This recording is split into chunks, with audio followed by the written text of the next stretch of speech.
দায়িত্ব হস্তান্তরের আগ পর্যন্ত উপদেষ্টা পরিষদের বৈঠক চলবে বললেন অন্তর্বর্তী সরকার। এদিকে ভৈরবকে জেলা ঘোষণার দাবিতে রেলপথ অবরোধ, ট্রেনে পাথর নিক্ষেপ। অন্যদিকে শাপলা দেওয়ার সুযোগ নেই বলে অন্য প্রতীক দিয়ে গণবিজ্ঞপ্তি, বললেন ইসি সচিব। এবং ক্ষমতায় গেলে মেয়েদের কর্মঘণ্টা কমিয়ে ৫ ঘণ্টা করার ঘোষণা জামায়াত আমিরের। এতক্ষণ শুনছিলেন শিরোনাম, এবার জানিয়ে দেব বিস্তারিত।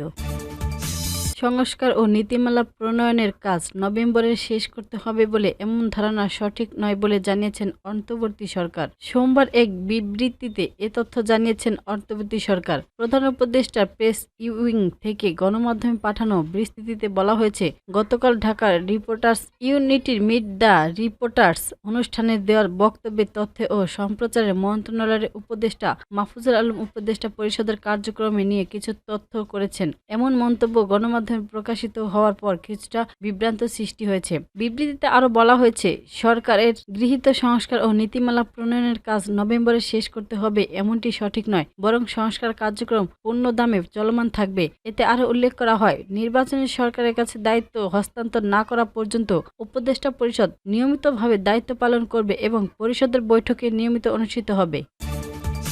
কিশোরগঞ্জের ভৈরব উপজেলাকে জেলা ঘোষণার দাবিতে রেলপথ অবরোধ কর্মসূচি পালন করেছেন ভৈরববাসী। এ সময় একটি ট্রেনে পাথর নিক্ষেপ করে আন্দোলনকারীরা। সোমবার ভৈরব বাজার রেলওয়ে জংশনে সকাল 10টা থেকে দুপুর 12টা পর্যন্ত চলে এই কর্মসূচি। নোয়াখালী থেকে ঢাকাগামী আন্তনগর উপকূল এক্সপ্রেস ট্রেনটি ভৈরব রেলওয়ে স্টেশনে আটকে দেয় আন্দোলনকারীরা। এ সময় ট্রেনের ইঞ্জিনে উঠে বিক্ষোভ করতে থাকেন তারা।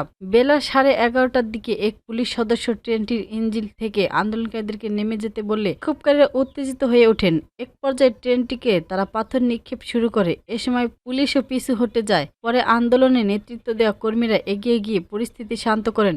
বেলা 12টার দিকে অবরোধ তুলে নিয়ে ট্রেনটি ঢাকার উদ্দেশ্যে ছেড়ে দেয়। কর্মসূচি চলাকালীন কয়েকটি ট্রেন বিভিন্ন স্টেশনে আটকে পড়ে, এতে যাত্রীরা চরম দুর্ভোগে পড়ে। একই দাবিতে আগামীকাল মঙ্গলবার ভৈরব নৌপথ অবরোধ করার ঘোষণা দেওয়া হয়েছে।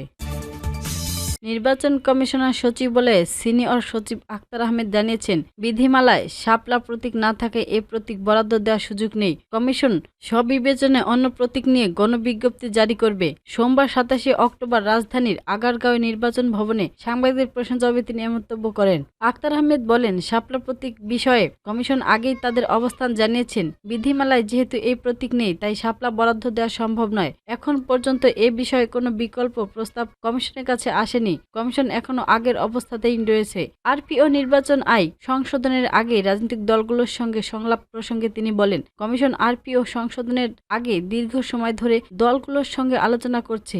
এ পর্যন্ত কোনো সাংঘর্ষিক বিষয় পাওয়া যায়নি, তাই অনুমান নির্ভর মন্তব্য করা ঠিক হবে না। তিনি আরও বলেন, কমিশন আরপিও প্রস্তাবনাগুলো 5টি দৃষ্টিকোণ থেকে বিবেচনা করেছেন। এগুলো স্বচ্ছ ও গ্রহণযোগ্য, ভাষাগত ও সংখ্যাগতভাবে সংশোধন গ্রহণযোগ্য, রাজনৈতিক ঐক্যমত ছাড়া অসম্ভব, বিদ্যমান আইনে নির্ধারিত এবং কমিশনের নিজস্ব বিবেচনায় সংশোধনযোগ্য।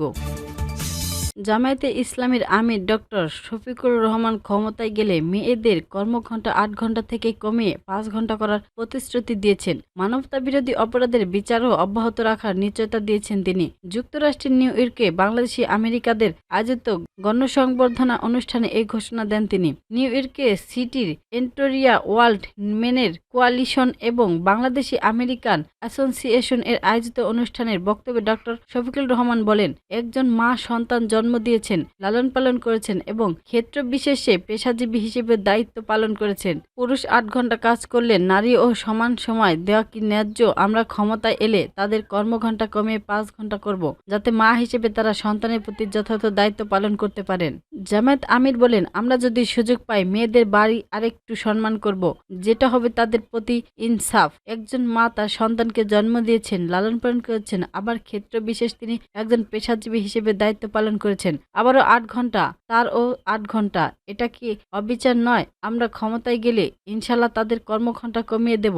মা হিসেবে সন্তানের হক আদায় করার জন্য এবং মা হিসেবে তাদের সম্মান করার জন্য আমরা যদি ৮ ঘন্টার জায়গায় ৫ ঘন্টা করি, তাহলে মায়েরা যতই কমিটেড যে তারা চিন্তা করবে সরকার যে সম্মান আমাদের দিয়েছে, আমাদের উচিত ৮ ঘন্টার কাজ ৫ ঘন্টায় সেরে ফেলা। মানবতা বিরোধী অপরাধের বিচারের বিষয়ে তিনি জানান, যারা মানুষ হত্যা করেছে তাদের অবশ্যই বিচার হবে। আমরা চাই ন্যায় বিচার নিশ্চিত হোক। আমরা কোনো নিরাপত্তার মানুষ শাস্তি পাবে না। যদি আল্লাহ জাতির এবং আমানত আমাদের হাতে দেন, আমরা ইনশাল্লাহ তা করব। প্রবাসী বাংলাদেশিদের প্রতি ডক্টর শফিকুল রহমান আহমদ জানিয়েছেন, শুধু রেমিটেন্স নয়, দেশে উন্নয়নে প্রবাসী মেধাবীদের ফিরিয়ে আনা হবে। তিনি বলেন, আমাদের তরুণরা বিভিন্ন দেশে গৌরোজ্জ্বল ভূমিকা পালন করছে। দেশের উন্নয়নে তারা গুরুত্বপূর্ণ অবদান রাখছে। আমরা তাদের অত্যন্ত একটি অংশ বাংলাদেশে চাই। প্রবাসীদের ভোটাধিকারের প্রসঙ্গেও তিনি মন্তব্য করেন। তিনি বলেন, যারা যেতে পারবেন না এখান থেকে দোয়া করবেন, কিন্তু ভোট মিস করবেন না। প্রবাসীদের ভোট দেশের উন্নয়নে শক্তি হিসেবে কাজে লাগবে।